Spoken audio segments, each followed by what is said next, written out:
Hello and welcome to SPMIS Academy. Today we'll analyze important newspaper articles of 10th October 2023. Please note you can download the PDF version of today's newspaper analysis by clicking the link given in the comment section. This is the list of the topics that we will be covering from today's newspaper. The first article is about money bill and its categorization as money bill. So ये काफी controversial issue है. देखते हैं क्या controversy इस topic से related. So this topic is important from our syllabus GS paper 2 Indian polity point of view. सबसे पहले बेसिक पॉलिटी की ये बातें रिवाइज कर लेते हैं कि मनी बिल क्या होता है, फाइनेंशियल बिल्स क्या होते हैं। तो देखिए, एक टर्म होता है फाइनेंस बिल, ये एक ब्रॉडर टर्म है। तो देश के फाइनेंस से रिलेटेड जो भी बिल रखे जाते हैं कानून बनाने के लिए, उनको कहा जाता है फाइनेंस बिल। तो finance bill concerns countries finances. Finance bill को तीन कैटेगरीज में डिवाइड करके देखा जा सकता है: money bill, financial bill category 1 and financial bill category 2। तो मोटा मोटा इन सबको कहते हैं फाइनेंस बिल, जो देश के फाइनेंस से रिलेटेड होते हैं। बट उनके तीन सब कैटेगराइजेशन है: money bill, financial bill type 1, financial bill type 2। Money bill जो है वो हमारे संविधान के आर्टिकल 110 में मेंशन्ड है। कौन कौन से मुद्दे के लिए मनी बिल लाया जाएगा। मनी बिल काफी स्पेसिफिक है। तो for the purpose of imposition, abolition, remission, alteration of any kind of central और स्टेट टैक्सेस, तो कोई भी कानून उसमें कोई भी बदलाव लाना है तो money bill. Borrowing by the central government, withdrawal of और receipt of money from consolidated fund, contingency fund या पब्लिक अकाउंट्स, तो इन सब के लिए मनी बिल। ये सारे मुद्दे लिखे हैं आर्टिकल 110 फ्रॉम सब क्लॉज 1 का ए टू लेकर के जी तक में। इन सारे मुद्दों के लिए अगर कोई कानून लाना है तो वो होगा मनी बिल। मनी बिल की खासियत क्या होती है कि सिर्फ लोकसभा में लाया जा सकता है, और that too after recommendation from the president. और ये गवर्नमेंट बिल होता है, पब्लिक बिल, मतलब इसको सिर्फ सरकार लेकर के आ सकती है, कोई प्राइवेट मेंबर नहीं ला सकता। मनी बिल से रिलेटेड राज्यसभा के पावर काफी लिमिटेड होते हैं। एक बार मनी बिल लोकसभा से पास हो गया, उसके बाद उसको राज्यसभा में भेजा जाता है। राज्यसभा को मनी बिल के ऊपर 14 दिन के अंदर, विद इन 14 डेज, अपना ओपिनियन देना होता है। जो भी ओपिनियन राज्यसभा देगा मनी बिल के ऊपर, वो लोकसभा या तो एक्सेप्ट कर सकता है या उसको रिजेक्ट कर सकता है। तो पॉइंट इज सिंपल कि मनी बिल में लोकसभा के पास एक्स्ट्रॉर्डनरी पावर होती है, और ये काफी लॉजिकल भी है। क्यों ऐसा है? मनी बिल में तमाम वो मुद्दे लिखे हैं जिससे सरकार को नेसेसरी फंड मिलते रहें day to day government activities को मैनेज करने के लिए। अब सरकार पावर में तभी है जब तक उसके पास लोकसभा में मेजॉरिटी है।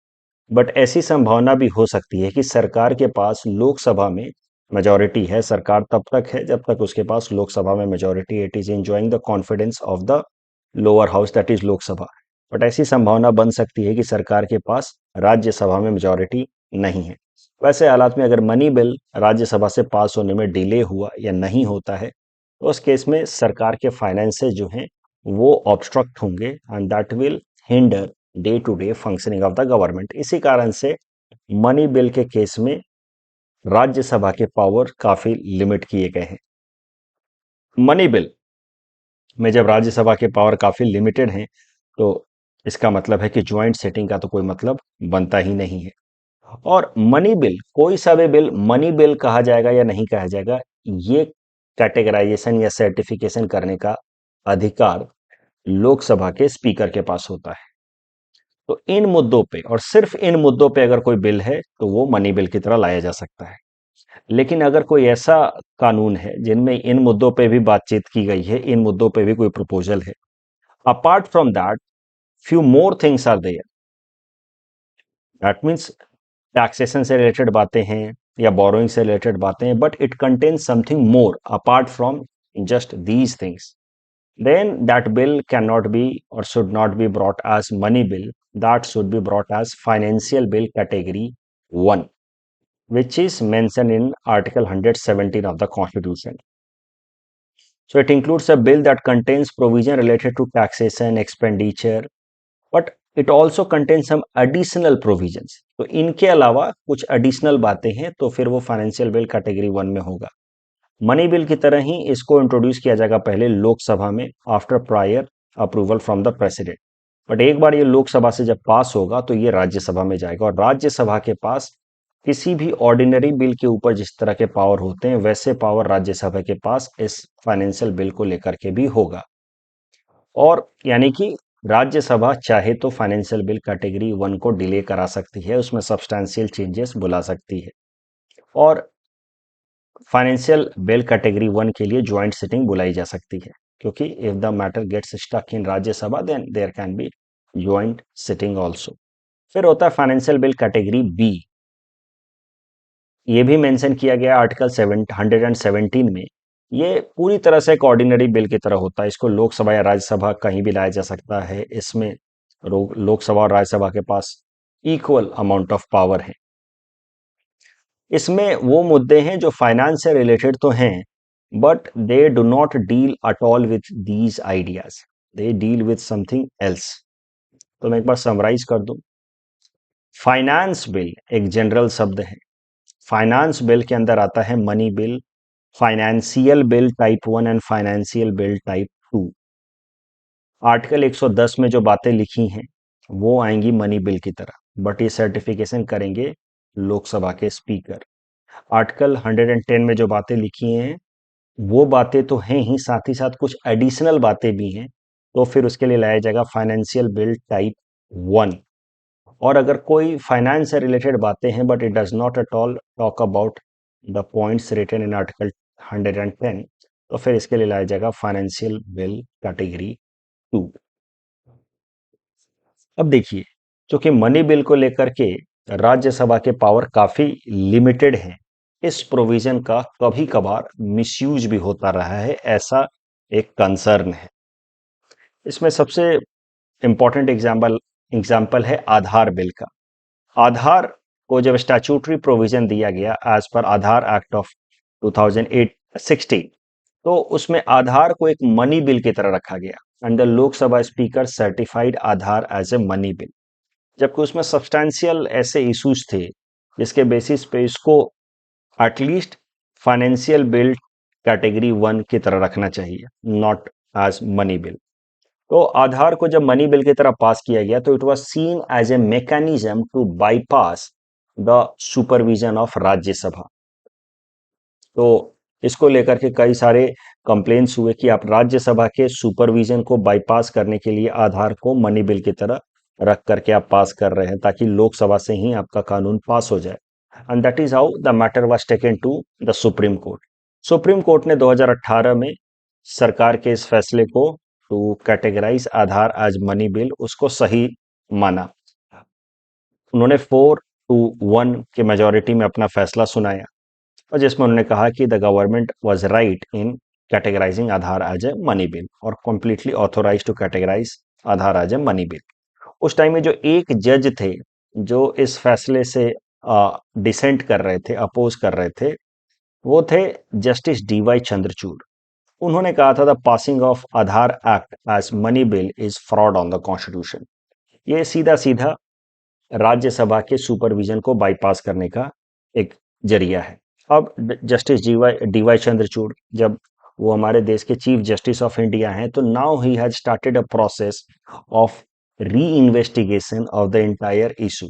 इसमें सिर्फ Aadhaar as a money bill पे चर्चा नहीं होगी, अब एक कॉन्स्टिट्यूशनल बेंच बिठाया गया है, और ये कॉन्स्टिट्यूशनल बेंच अब इन्वेस्टिगेट करेगी कि सरकार क्या चाहे तो किसी भी बिल को मनी बिल की तरह पास करा सकती है, या सरकार के पावर लिमिटेड है। तो इस पे अब एक कॉन्स्टिट्यूशनल बेंच बिठाया गया है ऑन दिस लार्जर इशू। इसी से रिलेटेड सिमिलर एक केस था ट्रिब्यूनल रिफॉर्म्स को लेकर के, सरकार ने कानून पास किया था, उसको भी लेकर के क्वेश्चन किया गया इन सुप्रीम कोर्ट।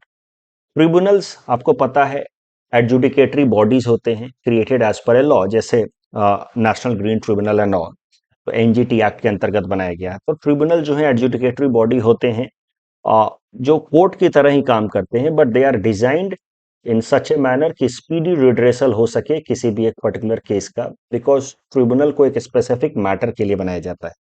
तो ट्रिब्यूनल्स के अंदर जो मेंबर्स होंगे उनका क्या सर्विस कंडीशन होगा, क्या उनकी सैलरी वगैरह होगी, इन सब को लेकर के कानून लाया गया था 2017 में। उस कानून को मनी बिल की तरह रखा गया और पास किया गया लोकसभा से। फिर मामला पहुंचा सुप्रीम कोर्ट में, इसको चैलेंज किया गया कि again the government has misuse the provision of money bill. ये केस सुप्रीम कोर्ट में जाना गया आज Roger Matthews versus Union of India case. उसमें सुप्रीम कोर्ट ने इस कानून को ही स्ट्रक डाउन कर दिया। सुप्रीम कोर्ट ने इस कानून को इसलिए स्ट्रक डाउन नहीं किया कि यह मनी बिल की तरह रखा गया। सुप्रीम कोर्ट ने कहा कि ये जो पूरा का पूरा कानून है that is interfering with the judicial independence. तो ये कानून जुडिशियल इंडिपेंडेंस, ये जो ट्रिब्यूनल से रिलेटेड एक्ट लाया गया था, जुडिशियल इंडिपेंडेंस को इन्फ्रिंज कर रहा है, इसलिए स्ट्राइक डाउन कर दिया।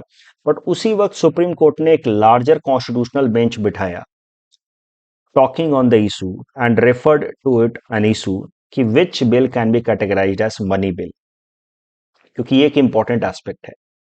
तो अब इस पे चर्चा होगी। अब ये जो लार्जर कॉन्स्टिट्यूशनल बेंच बिठाया गया है, now it is about to deliver its opinion on government's power to categorise any bill as money bill.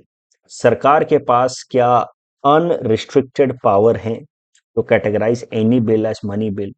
And if this is yes, that means the government has power to bypass the supervision of Rajya Sabha on any matter which it intends to. तो ये सब logical issues बनते हैं। इस पे supreme court अपना opinion देगी। और आपको पता है supreme Court is known as guardian of the constitution. तो howsoever interpretation is done by the supreme Court on this particular matter will be binding on the government. तो देखना होगा सुप्रीम कोर्ट मनी बिल को लेकर के सरकार के powers पे क्या फैसला सुनाती है। इसके लिए लार्जर कॉन्स्टिट्यूशनल बेंच बनाई गई है। इस टॉपिक के बेसिस पे ये प्रीलिम्स प्रैक्टिस क्वेश्चन हमने आपको दे रखा है। Please attempt this question and you can submit the answer in the comment section. यही बातें यहाँ लिखी गई हैं। Finance bills related with countries finance, उसके दो टाइप है mainly, money bill and financial bill. Financial bill के दो टाइप हैं, टाइप 1 एंड टाइप 2। टाइप 2 तो पूरी तरह से ऑर्डिनरी बिल है। टाइप 1 में वो मैटर्स हैं जो आर्टिकल 110 में तो हैं ही, उसके अलावा कुछ और भी हैं। Matter of money bill plus some other matters, they are to be first passed in Lok Sabha and then through Rajya Sabha, and Rajya Sabha can reject. But यहाँ पे Rajya Sabha has very limited powers. Issues जो है that is to avoid the legislative surveillance of Rajya Sabha, इसका लेकर के एक issue निकल करके आ रहा है। तो इसमें आधार बिल और ट्रिब्यूनल रिफॉर्म्स बिल का जो दो मेन केस है वो डिस्कशन में है। सुप्रीम कोर्ट ने कॉन्स्टिट्यूशनल बेंच बनाई है in order to investigate the matter. इस टॉपिक के बेसिस पे मेंस प्रैक्टिस क्वेश्चन हमने आपको दे रखा है। इस क्वेश्चन को अटेम्प्ट कीजिए। जिन स्टूडेंट्स को जरूरत है वो ये हिंट्स देख सकते हैं और हिंट्स के बेसिस पे इस क्वेश्चन को अटेम्प्ट करें। The next article is about National Framework of Climate Services. This topic is important from our syllabus GS paper 3 environment point of view. देखिए, हमारे देश के अंदर लॉन्च होने जा रहा है national framework for climate services. इसको लॉन्च करने वाली एजेंसी होगी इंडिया की मेट्रोलॉजिकल डिपार्टमेंट IMD। ये जो national framework for climate services है, इसको लॉन्च किया जाएगा in line with global framework for climate services. तो इंटरनेशनल लेवल पे ऑलरेडी एक इस तरीके का प्लेटफॉर्म है GFCS, जो क्लाइमेट रिलेटेड इंफॉर्मेशन दुनिया के इंपॉर्टेंट एजेंसीज को देता है, जिसके बेसिस पे वो एजेंसीज इंपॉर्टेंट पॉलिसी मेकिंग कर पाए, ताकि हम लोग प्रिपेयर हो पाए against any major damage that might arise due to climate change. तो इंटरनेशनल लेवल पे तो ऑलरेडी एक ऐसा ऑर्गेनाइजेशन है GFCS। अब उसी लाइन पे इंडिया के अंदर बनाया जा रहा है NFCS, national framework for climate change. It will be created by IMD। इसका काम होगा कि क्लाइमेट रिलेटेड डेटा को पहले तो वो रिकॉर्ड करे और फिर इंपॉर्टेंट डिपार्टमेंट्स एजेंसीज के साथ शेयर करे, ताकि अलग अलग फील्ड्स में, चाहे वो एग्रीकल्चर का फील्ड हो, एनर्जी, डिजास्टर मैनेजमेंट, हेल्थ, इन सब से रिलेटेड फील्ड में इंपॉर्टेंट मुद्दों पे सही डेटा के साथ पॉलिसी बनाई जा सके। तो NFCS will work on information sharing with various agencies of government of India, जिनको क्लाइमेट रिलेटेड डेटा मिलना जरूरी है। For example hydrological department, power related, renewable energy, transport, dam, irrigation, health agencies, इन सबको क्लाइमेट रिलेटेड डेटा मिलेगा। Then they will be able to frame better policies. Hydrological, पानी का जो फ्लो है, फॉर एग्जांपल ब्रह्मपुत्र का फ्लो बढ़ रहा है, घट रहा है, over a period of time कितना बढ़ रहा है, क्योंकि ग्लोबल वार्मिंग होगी, क्लाइमेट चेंज होगा, तो melting of the glaciers are becoming faster, तो ओवरऑल फ्लो बढ़ना चाहिए। ये तो कोई भी बता सकता है, मैं और आप भी बता सकते हैं, लेकिन कितना पानी बढ़ा है, फ्लो बढ़ा है, उस कारण से हमारी कितनी प्रिपरेडनेस होनी चाहिए, ये सब तभी हम बता पाएंगे जब हमें एग्जैक्ट डेटा मिले with respect to climate change. तो इस कारण से अब ये एनएफसीएस बनाया जा रहा है। देखिए, डेटा, क्लाइमेट चेंज से रिलेटेड जो डेटा है वो कलेक्ट करना आसान नहीं है। क्यों? क्योंकि क्लाइमेट का मतलब ही है long term weather phenomena, long term weather pattern. क्या अंतर होता है वेदर और क्लाइमेट में? देखिए, आज जैसे बाहर बारिश हो रही हो तेज, या बहुत तेज तूफान आ रहा हो, तो आप ये नहीं कहते कि क्लाइमेट खराब हो गया, आप कहते हैं कि वेदर खराब हो गया अभी। तो weather is instantaneous atmospheric condition, कितना मॉइस्चर है, कितना टेम्परेचर है, that is weather. Instantaneous at any point of time, the atmospheric conditions are known as weather. But climate is average weather condition over a long period of time, generally 100 years. तो 100 साल में किसी भी area का, एक particular area का कितना moisture रहता है ऑन एन एवरेज, एक पर्टिकुलर मंथ में कितना टेम्परेचर रहता है, that is known as climate. तो क्लाइमेट जो है 100 साल का एटमॉस्फेरिक कंडीशन का एवरेज है। And that is the reason why तमाम डिपार्टमेंट्स, चाहे हाइड्रोलॉजिकल हो, पावर हो, रिन्यूएबल एनर्जी हो, इनके पास क्लाइमेट रिलेटेड सही डेटा होता नहीं है, क्योंकि 100 साल का डेटा लेकर के फिर उसको प्रोसेस करना है सबके बस की बात है नहीं। तो इसी कारण से एक सेंट्रलाइज एजेंसी बना दी गई, NFCS. Now NFCS will collect climate related data for India. 100 साल का डेटा लेगी, उसका एवरेज लेगी और फिर तमाम डिपार्टमेंट्स के साथ शेयर करेगी, ताकि प्रॉपर पॉलिसी मेकिंग हो पाए।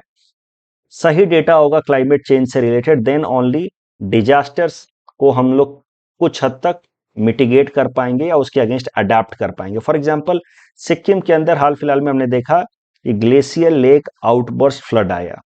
अब कोई भी गेस कर सकता है कि जिस तरीके से ग्लोबल वार्मिंग हो रही है, फास्ट मेल्टिंग ऑफ ग्लेशियर हो रहा है, सिक्किम के अंदर इस तरह कितने ग्लेशियल लेक्स हैं, उन सब का वाटर कंटेंट बढ़ रहा है, तो इस तरह के आउटबर्स्ट फ्यूचर में भी हो सकते हैं। बट वो काफी हद तक प्रेडिक्ट हम कर पाएंगे कि कौन कौन सा ग्लेशियर लेक जो है ज्यादा डेंजरस है, तभी जब जाकर के हमारे पास क्लाइमेट चेंज से रिलेटेड एग्जैक्ट या अप्रोप्रिएट डेटा हो। सिमिलरली क्लाइमेट स्मार्ट एग्रीकल्चर, किन किन एरियाज में हमें पता चल जाएगा कि मॉइस्चर कम हो रहा है, वार्मिंग, रेनफॉल पैटर्न जो है वो कम हो रहा है, सॉइल के अंदर मॉइस्चर कम हो रहा है, तो ऐसे एरियाज में फिर हमें ऐसे क्रॉप्स को उगाना होगा जिनको मॉइस्चर कम चाहिए, जैसे कि मिलेट वगैरह, इस तरह के सुपर फूड्स को उगाने होंगे। तो for all such reasons, this new portal national framework for climate services is going to be important. यही सारी बातें यहाँ लिखी गई हैं रिलेवेंट पॉलिसी मेकिंग के लिए। ये पोर्टल बनाया जा रहा है by IMD, which will help in dissemination of information with several departments in order to have relevant policy making. इस टॉपिक के बेसिस पे प्रीलिम्स प्रैक्टिस क्वेश्चन हमने आपको दे रखा है। Please attend this question and you can submit the answer in the comment section. The next article is about Russia which may pull out of CTBT comprehensive test ban treaty. अब ये news कम important है, important है ये treaty CTBT. तो इसको देखते हैं क्या है ये। This topic is important from our syllabus GS paper 2 international relations point of view. Comprehensive test ban treaty, इस कानून को प्रपोज किया गया था 1996 में। इस कानून के हिसाब से दुनिया के कोई भी देश इस कानून को साइन करने के बाद कोई भी न्यूक्लियर एक्सप्लोजन नहीं कर पाएंगे, ना ही वो अंडरग्राउंड, ना ही ऑन द ग्राउंड या एटमॉस्फेयर में। आप न्यूक्लियर एक्सप्लोजन कर नहीं पाएंगे, ना ही न्यूक्लियर एक्सप्लोजन करेंगे, ना ही आप फिर कोई नया न्यूक्लियर टेस्टिंग कर पाएंगे, ना ही फिर आप न्यूक्लियर वेपन्स को डेवलप कर पाएंगे। That is the idea behind CTBT. 1996 में यह कानून प्रपोज किया गया और इसको साइन करने के बाद कोई भी देश न्यूक्लियर टेस्टिंग नहीं कर पाएगा। टेस्टिंग के लिए न्यूक्लियर एक्सप्लोजन करने की जरूरत होती है, आप एक्सप्लोजन नहीं कर पाएंगे। This law was designed to act as, or this international law was designed to act as a binding law to prohibit nuclear testing। लेकिन इसमें कंडीशंस रखे गए थे कि ये कानून इंटरनेशनल लॉ तभी इन्फोर्स होगा जब उस वक्त 1996 में उस वक्त के 44 स्पेसिफिक कंट्रीज इसको साइन करें और रेटिफाई करें। ये 44 देशों का साइन करना और रेटिफाई करना सीटीबीटी के लिए इंपॉर्टेंट था, तभी जाकर के सीटीबीटी फोर्स इन्फोर्स्ड हो सकता था। ये 44 कंट्रीज वो थे जिन्होंने न्यूक्लियर कैपेबिलिटीज डेवलप की हुई थी, या तो न्यूक्लियर वेपन बना चुके थे, या न्यूक्लियर टेस्टिंग पहले कर चुके थे, उसके मदद से वो लोग सिविल न्यूक्लियर फैसिलिटीज डेवलप कर चुके थे। तो ये 44 कंट्रीज वो थे जो 1996 तक या तो न्यूक्लियर वेपन थे इनके पास, या न्यूक्लियर टेस्टिंग कर चुके थे ऑलरेडी, न्यूक्लियर टेक्नोलॉजीज थी इनके पास। अब ये 44 कंट्रीज जो हैं, इनका साइन करना और इस कानून को मानना, इंटरनेशनल लॉ को मानना, was important for this treaty to come into force. तो CTBT could become legally enforceable only if these 44 countries that were having nuclear facilities would sign and ratify it. लेकिन इन 44 में से 35 में साइन किया, ratify किया, 5 ने ना साइन किया ना रेटिफाई किया, 3 ने साइन किया बट रेटिफाई नहीं किया। तो ये 8 में से 3 कौन कौन से हैं जिन्होंने ना कभी साइन किया ना रेटिफाई किया? वो हैं नॉर्थ कोरिया, इंडिया और पाकिस्तान। ये तीनों ही देशों के पास न्यूक्लियर कैपेबिलिटीज थी, न्यूक्लियर टेक्नोलॉजीज थी, लेकिन हमने फैसला किया कि हम सीटीबीटी को ना साइन करेंगे ना ही रेटिफाई करेंगे। साइन और रेटिफाई में क्या अंतर होता है मैं अगले पेज पे समझा दूंगा। ये बाकी के 5 ऐसे देश हैं, China, Egypt, Iran, Israel and USA. They have signed but not ratified. इन्होंने इसको रेटिफाई नहीं किया है। भारत की बात की जाए, इंडिया की बात की जाए, तो इंडिया ने क्यों सीटीबीटी को ना साइन किया है ना रेटिफाई किया है? इंडिया का मानना है कि सीटीबीटी एक डिस्क्रिमिनेटरी लॉ है। 1996 तक India was not a nuclear weapon state. अगर इंडिया सीटीबीटी साइन कर देता तो 1998 में हम लोग पोखरण टेस्टिंग नहीं कर पाते और अपने आप को न्यूक्लियर वेपन स्टेट नहीं बना पाते, डिक्लेयर नहीं कर पाते। 1974 में जो हमने पोखरण 1 टेस्टिंग की थी, जिसको हम लोग कहते हैं ऑपरेशन स्माइलिंग बुद्धा, वहां पे हमने सिर्फ बेसिक टेस्टिंग की थी और उसके मदद से India had declared itself as a country having nuclear technology for civilian purpose, यानी कि पावर जनरेशन वगैरह के लिए। हम लोग न्यूक्लियर वेपन स्टेट नहीं बने थे 1996 में जब सीटीबीटी प्रपोज किया गया था तब। और अगर इंडिया इसको साइन कर देता तो उस हिसाब से उस वक्त जिन देशों के पास न्यूक्लियर वेपन्स थे, उन देशों के पास न्यूक्लियर वेपन रह जाते और हमारे जैसे देश, हम लोग, we would become more vulnerable. For example, China had already nuclear weapon at that time.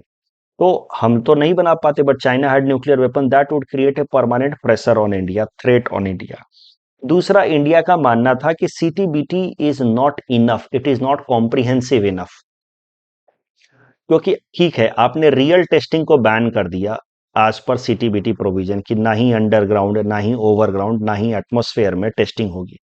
But तब तक कई सारे देशों ने ऐसे टेक्नोलॉजीज डेवलप कर ली थी जहां पे वो कंप्यूटर बेस्ड टेस्टिंग कर सकते थे, जिसको कहा जाएगा simulated testing in a laboratory.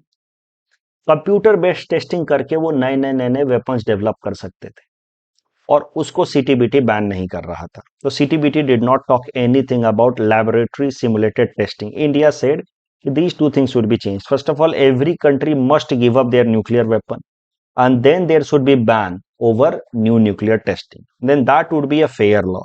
And second, there should be provision for stopping simulated testing also. इन दो कारणों से इंडिया ने साइन नहीं किया। अदरवाइज अगर इंडिया साइन कर देता तो उसके बाद से इंडिया न्यूक्लियर वेपन स्टेट नहीं बन पाता। ब्रीफली जरा देख लेते हैं साइनिंग और रेटिफिकेशन के बीच का अंतर क्या होता है। देखिए, कोई भी इंटरनेशनल ट्रीटी अगर साइन होती है या कोई भी इंटरनेशनल ट्रीटी अगर इन्फोर्स होती है तो उसमें 2 स्टेप्स होते हैं।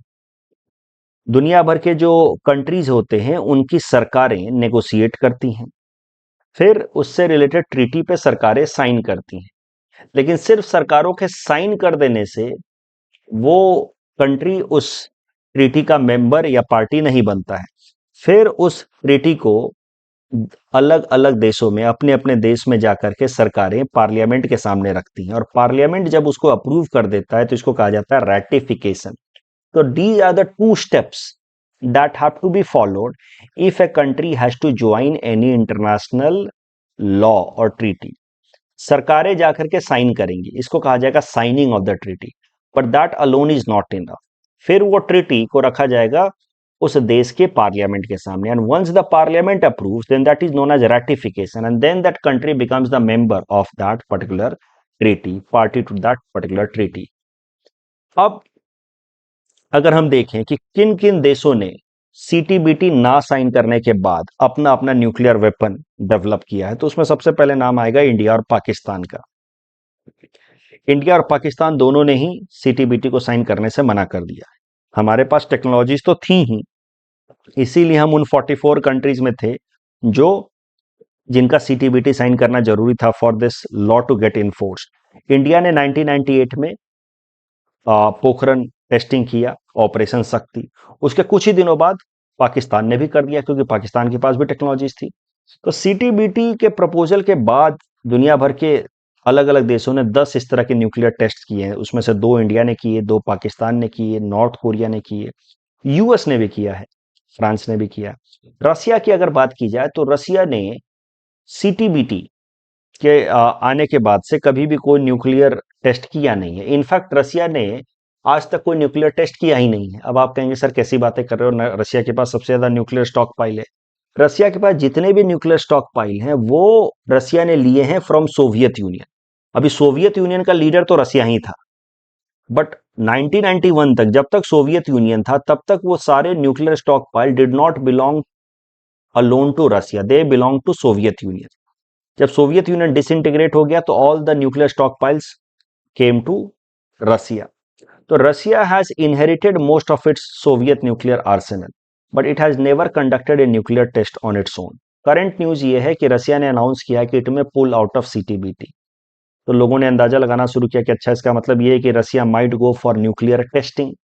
तो उस पर फिर उनके प्रेसिडेंट व्लादिमीर पुतिन ने कहा कि नहीं, हम लोग कोई न्यूक्लियर टेस्टिंग करने नहीं जा रहे हैं, but we are planning to pull out of CTBT just to bring us at par with US. US भी सीटीबीटी का हिस्सा नहीं है, हम भी नहीं, यानी कि यूएस भी कभी भी टेस्टिंग कर सकता है। तो फॉर्मली इसका मतलब हम भी कभी भी कर सकते हैं। हम अभी करने नहीं जा रहे, लेकिन यूएस ने अगर न्यूक्लियर वेपन की टेस्टिंग की तो हम भी करेंगे। For that reason, to bring us at par with US, we are pulling out of CTBT. ये सारी बातें यहाँ लिखी हैं। CTBT 1996 legally binding, bans all form of nuclear testing, can come into force only when the 44 countries sign it. ये 44 countries में से 8 ऐसे हैं जिन्होंने इसको साइन नहीं किया, उसमें से एक हमारा देश भारत।